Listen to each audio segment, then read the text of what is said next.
Hello and good day. Um, I'm Mia Lehrer, and I am the founder of Studio MLA in Los Angeles and San Francisco.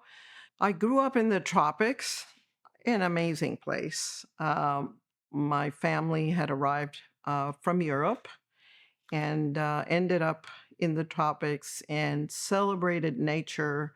And it was just a wonderful place to grow up. Water everywhere. Here you see this image of this wonderful lake surrounded by mountains with the beautiful harlequin macaws just deciding to go from one end of the reservoir to the other in the afternoons, because of course what came the other direction in the morning, and these volcanic lakes and occasional eruptions that you had to contend with.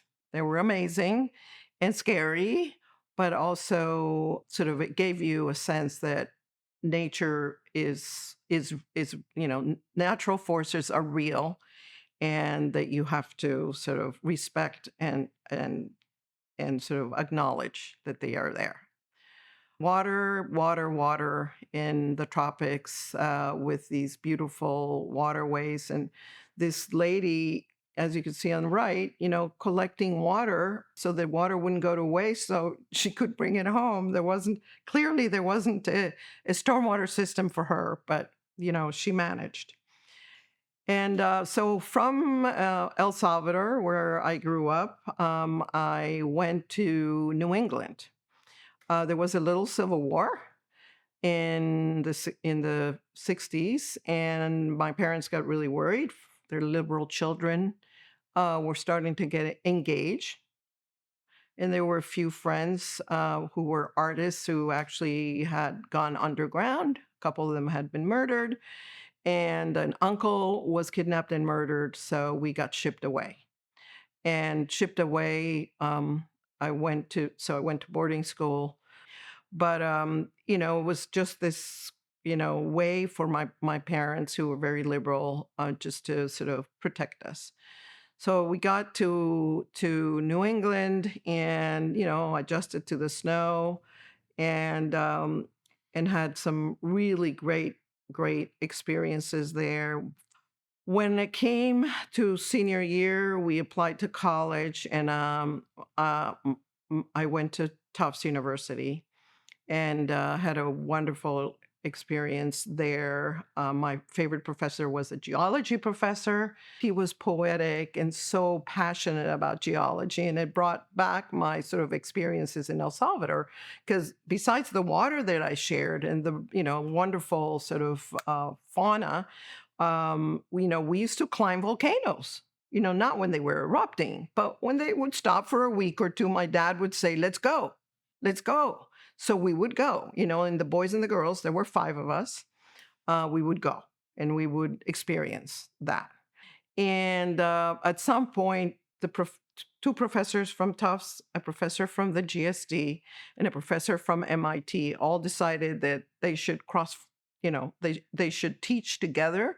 And at some point, I went into the lobby for the class of the GSD. Some of you might have been there, and, a nice big open lobby.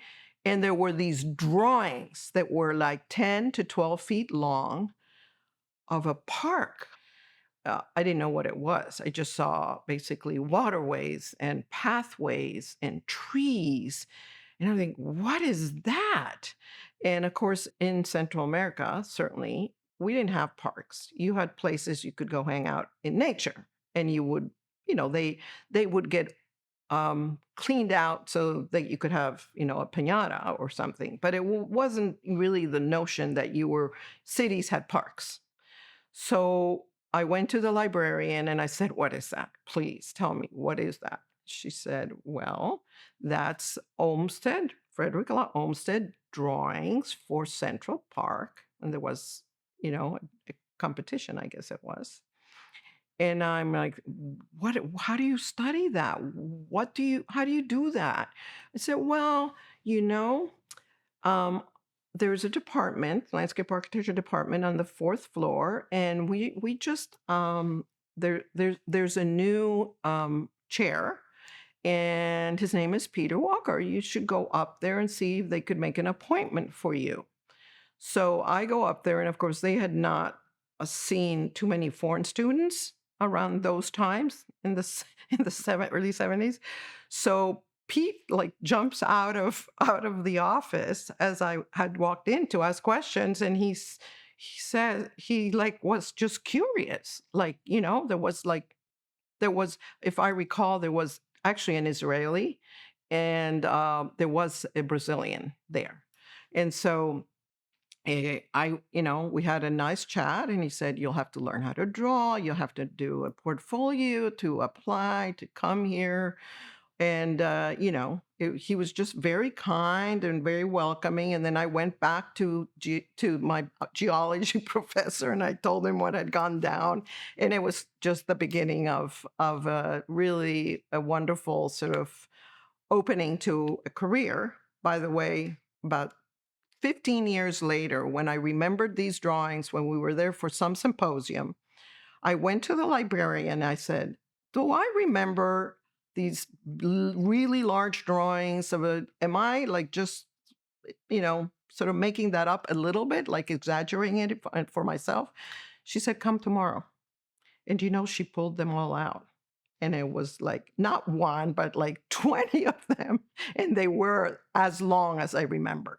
At the time that I was at the GSD, there was a hive of brilliant people. There was Carl Steinitz, there was Jack Dangermond, there was Peter Walker, and Ian McCarg coming back and forth. And I mean, it was just an amazing, amazing time. And of course, we were guinea pigs for Jack Dangermond. We were doing punch cards for the construct of these layered decisions of planning and design that had to be made to work with the environment, not to sort of really fight, development, but instead allow for development to happen with a sense of responsibility towards the environment. And we were all like, we were just, drinking the syrup. I met Cornelia. She would come in and out of the GSD, and she reminded me a lot of my Tante Erna and also Rosa Clias from Brazil. They were first in their classes at the GSD and at Berkeley, where women had gone to school, and to study landscape architecture. And Cornelia had done a lot of work with architects already at the time. Her husband was an architect. He worked for the United Nations or the World Bank. I don't remember, but they used to travel a lot.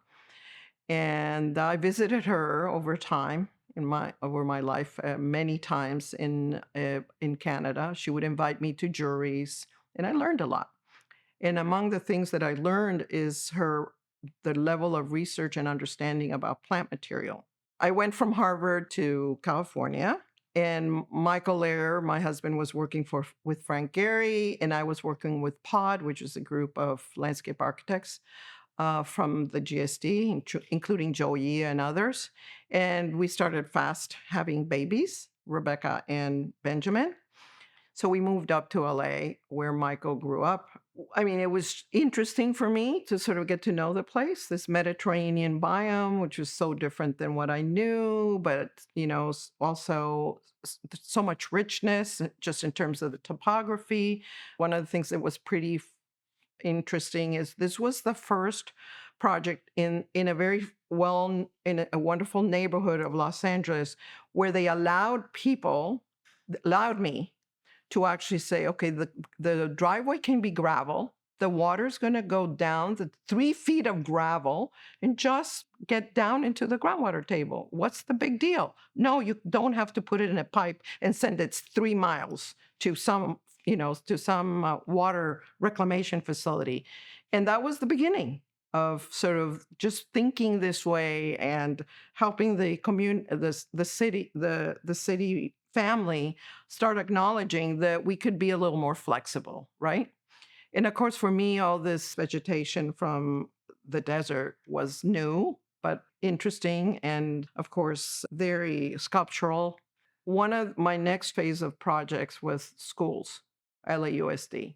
And by the way, it wasn't easy to get commercial or institutional projects as a woman running a business with some children, and this is the crew. But they started going to school, and there were some really interesting people in the school district, and including Michael Lehrer, my husband, got involved in the school district and trying to make sure that the schools became, were dignifying the children that were there, and that instead of it being completely asphalt, which what they are, hot asphalt fields where the kids played basketball and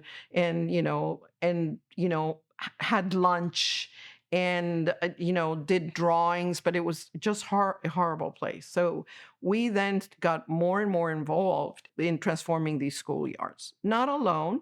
There was a group that got involved, and there was a funding proposition that came forward from some of the teachers, but also environmental leaders and elected officials who said, yeah, this has got to change. And that's what started us in this school area. And of course, this is around the time when people were realizing, oh my God, there is a drought. And climate is changing. And this is how they let Californians, which is like a perfect way, right? You're on the freeway, you're in traffic, and you can't get away from the sign. And there you were. And it did remind people, I would say most of the time, don't take a shower that takes more than 3 minutes. And so the LA River, an important piece of infrastructure, which was originally a natural feature that came down from the mountains, and during rain events it basically grew in depth, and has many tributaries, because that was one of the things that it was one of the largest managed water systems in the country, and uh, this trying there obviously there are several agencies that address it, but people started wanting to understand it better, and out came a poet, Lewis McAdams, who actually had been a high school teacher to the then mayor of Los Angeles. And he started yanking all the elected officials and others in the environment. Is like, why can't this river be brought back? Why can't, and he actually grew up in Dallas. And so it went from, this sort of this existing riverway to a very dry riverway, and then back up again during a big rainstorm. I think one of the things that happened in a certain period of time that was shaken up by people like the then Mayor Garcetti, who was the student of Lewis's, the poet from Dallas, was, wait, how does it all get packaged? Where does all this water come from? It comes during a rain event. Where does it go? And obviously, what goes in the river is only in the river, if it's close enough. But the Los Angeles Basin is so enormous that they already had started channelizing the water that was coming down from other parts of the region. And so it became a very complicated system, and one that is managed by the Metropolitan Water District and the Department of Water and Power. And of course, the city continued to grow, more people, more development, more need for water. I mean, basically, the water management is complex. The water falls, the water goes on the streets. Sometimes, it's just a very complicated system, but one that is very well managed. People, there's a Department of Water and Power that actually has managed the water in such a way that it is rare that we feel pressured to treat it with respect. I would say it's not that there's no shortage. I would say that the water is managed in a way that people know what to expect. This was the California of the 1930s and 40s. And this is what happened when all the water went into the waterway of the Los Angeles River. The rail companies had set themselves up right along the edges of the river, which, is what happened. And they started to be a lot of issues. So that's when the Army Corps of Engineers said, oh, gotta go west and we gotta go sort of basically channelize the river, allow us to be able to protect the residents of California from flooding. And of course, it's become this memorable sort of place in movies. There is something about it that's alluring. This happens to be right outside of near our office along the LA River, and of course, movies. Makes for great movie sets. And it's 52 miles of this concrete sort of channel that goes from the north to the south. We happen to be on mile 26. So if you ever get lost, just come to mile 26 and say hello. We have worked on multiple projects along the LA River. Some of them are small parks along the waterways. Some of them are basically in schools or community centers near the river. And this is since 1990 when the Army Corps cleared the vegetation. And that's Lewis McAdams right there. And then this is what it looks like in 2010. We were able to convince them to stop cutting the vegetation and seeing what would come back. We then did, in 2007, the LA River Revitalization Master Plan. Harvard students were involved. We're involved with a big team, including Civitas and WENC. We had a very robust process with tremendous amount of engagement and co-creation.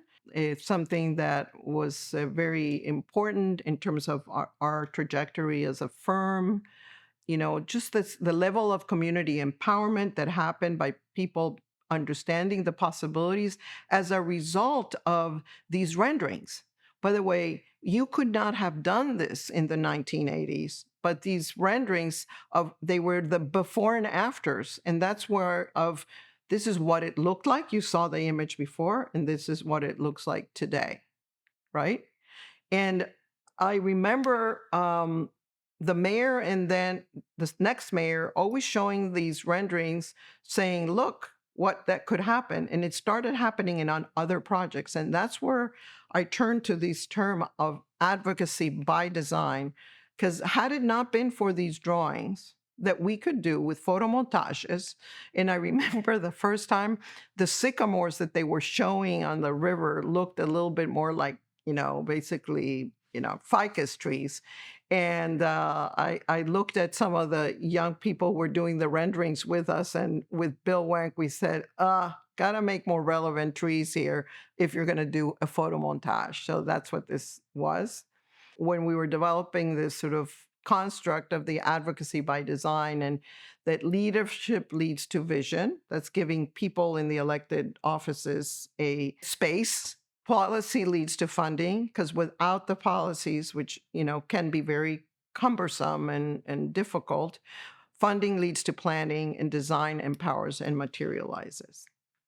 And equity, the idea that we wanted to really help people.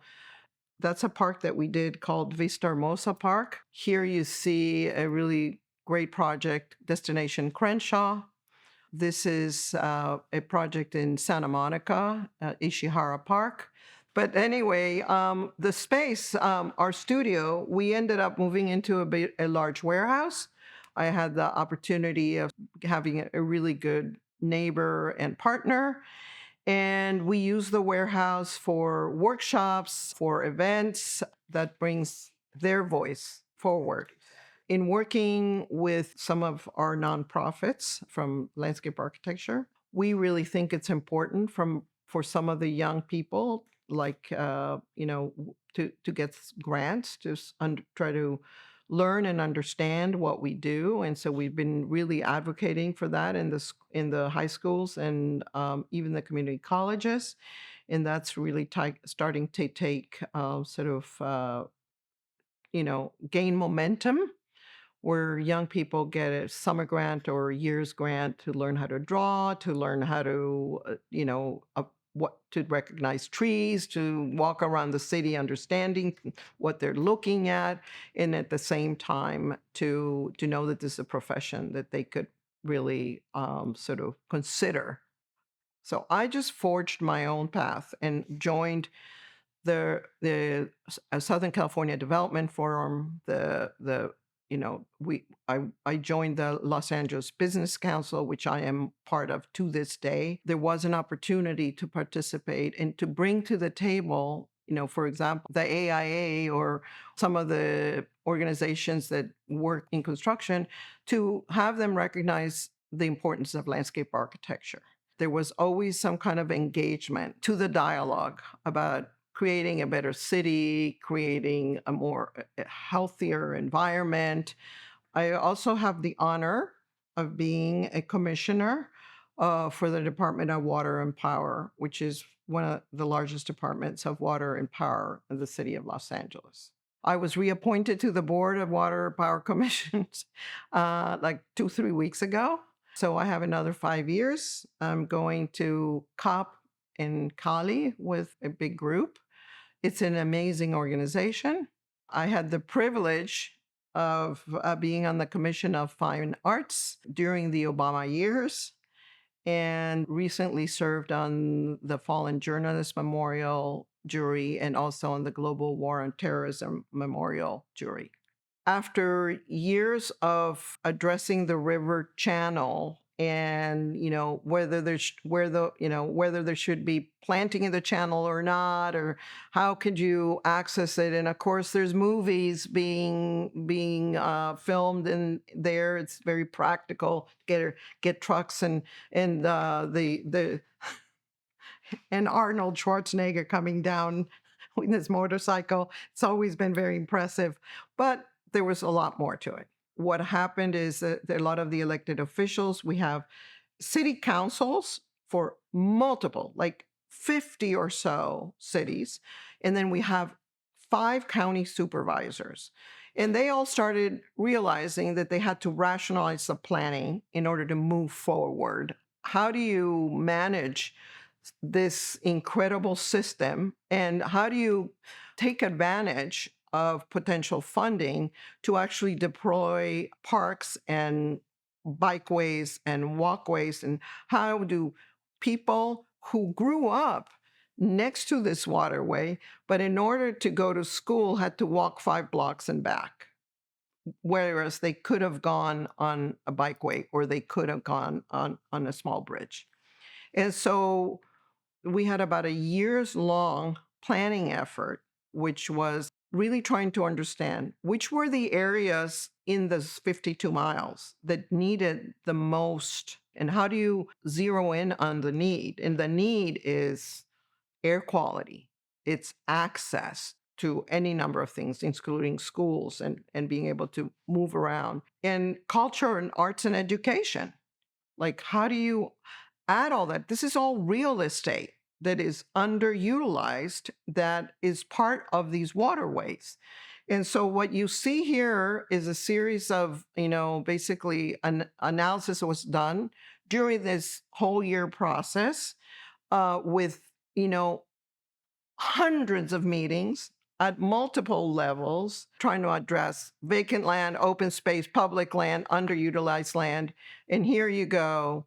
And then these were the suggested opportunity areas, hundreds of opportunity areas, probably 2,000 opportunity areas. How do you share with people what that means? Going back to the original before and afters of the river master plan, these were more sketchy, but it gave people an idea. So in some areas, what you had are areas where water was being retained for flooding over time. And then how could that become a park? And how do you get people around them? So here you see Hansen Dam, for example, the grounds, right near the Tahanga Wash. This is what's going to happen there. When you go to Heritage Square in the Arroyo Seco near Pasadena, and the Arroyo Seco is right next to the freeway, these are the possibilities. And this particular bridge was going to connect the school to that new park and also allow kids from the other side of to be able to walk or, for that matter, bike. And the San Rafael Ecological Connection on the Verdugo Wash. So basically, really what happened is we realized, wow, the river's 52 miles. But how many other forgotten waterways do we have? And so we started looking, I like printing these things on the floor and having a big printout. And we realized that there were so many forgotten waterways and so many opportunities to really improve the quality of life. This is next to a school. And this is in Burbank. Now you're getting close to like Griffith Park, for example. This is in Aliso Canyon, the Wash. And again, you're thinking of all the elected officials from now some of the cities who are realizing, oh, we want something, right? If you're going to pass a bond or you're going to get some funding, we also want to have our schools and our waterways improved. We think that in the next 15 years, you're going to find a dramatically different sense of place in these not only 52 miles, but hundreds of square miles of neighborhoods. So in April of 2020, the project was unanimously adopted. That was a feat, I would say. And finally, let's talk about a little landfill, the second largest landfill in the country, Puente Hills Landfill. Everybody says if you grew up in Los Angeles or visited Los Angeles in the 1960s, 50s, you left a mark because that's where all the plastic and a lot of other garbage went. It was a beautiful mountainous area that was, of course, stripped of its, topography and, basically the garbage started going down in layers. So what I will say about the project is that the community participatory process was awesome. And Los Angeles Economic Development Corporation got involved, and they asked high schools in the areas to come up with young people who might want to enter a relevant profession, and they paid them to participate in the process. They went to see the engineers, they came to visit with us, they designed furniture. We're going to actually build some of it. It was an amazing experience. And they would get a card, with like $25, $50 for participating. And Megan Horn from our team and a number of other people who worked on the project ran this incredibly sort of robust, not only with the students, but also 2 or 3 other nonprofits that exist. And we're building the legacy into our design process, helping young people understand what we mean. In this bird's eye perspective, what you see is that we're proposing hundreds of actually mature oak trees to be planted here. They were native to the area. They were obviously removed. Right now, we're going through the technical and regulatory challenges of building on this landfill, but it's moving forward, and I think everybody is motivated to make it happen. It will happen in phases, but people will remember it for generations. They started when it was still a landfill. They participated for a couple years in the process, and they're going to start planting trees. Recreating nature is not easy. And when you're doing it on top of a pile of garbage, and you got to, basically bring good soil and sort of recreate the natural medium, the natural soil, recreate something, you start trying to figure out not only the soil gets enriched. But also, how do you how do you recreate nature? You could start out with oak trees, but where does it how what shrub communities or what grassland community do you want to bring in to make it feel like like it it would have been there.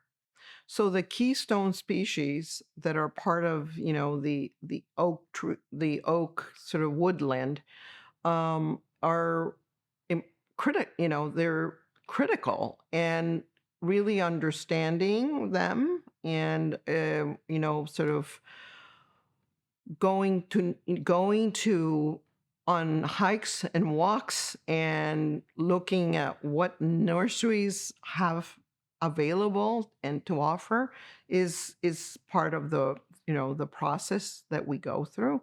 And so what we realized is you can plant the oaks, and then you can give baby oaks for people to take home to nurture. And then you have to have these species that also give us a really good sense, but also allow what this oak woodland would be had it not been filled with Barbies and other garbage. We were incredibly motivated, but also excited to really sort of try to watch that transformation on the site, and give the groups in the community that working with us a real sense of what we bring to the dialogue and to the park. So this is one of those grasslands we were talking about. Like, you can't have conventional lawn, but you might have grass that doesn't grow as tall and can be used for play. And in this particular case, we were also having educational stations on these large meadows. And this was a ceremonial space, which came up as an idea as part of the community meetings, that not only a conventional wedding, but a special ceremonial space for a tribal group. And because we couldn't do a lot of structural work on this landfill that moves up and back, what we ended up sort of proposing was a series of raised walks along the edges. It was interesting that among the things that some of the leadership wanted to make sure that when you drove on the freeway going to Palm Springs and you saw the park coming up, and then established, that there would be something visible up there, right? It could be a very strong, big building, but it would have been really hard to get the structural installation in for a tall building. And instead, we created this pathway, which really speaks more to a park. So the landfill park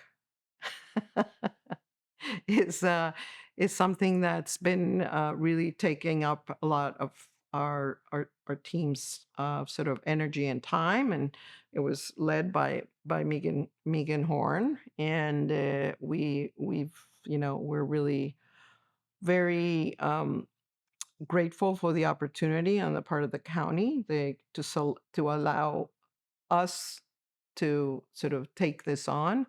And we're excited to see it come to fruition. Here's P22. He's very handsome, isn't he? And look at the Hollywood sign in the distance.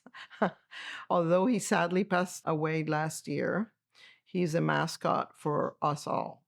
He reminds us that we do have nature in our most urbanized places, living and surviving with us. It is our role as individuals and as organizations to work with nature and in support of her.